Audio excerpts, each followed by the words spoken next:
సుజాత్ నగర్ 7 పంచాయతీల మీద కన్నేసింది.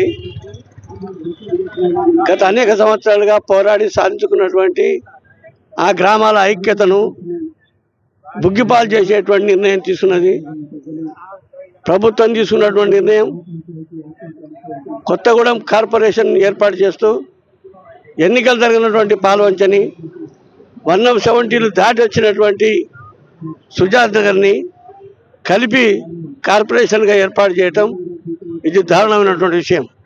దానికి స్థానిక శాసనసభ్యులు కూడా పొత్తులో ఉన్నటువంటి ఎవరిని సంప్రదించకుండా ఏకోన్ముఖంగా దానికి మద్దతు ఇవ్వటం చాలా అన్యాయం. అది కనుక జరిగితే కార్యరూపం ధరిస్తే రాబోయేటువంటి కాలంలో వ్యవసాయ కార్మికుల యొక్క పోరాడి సాధించుకున్నటువంటి గ్రామీణ ఉపాధి చట్టం కనుమరుగైపోతుంది.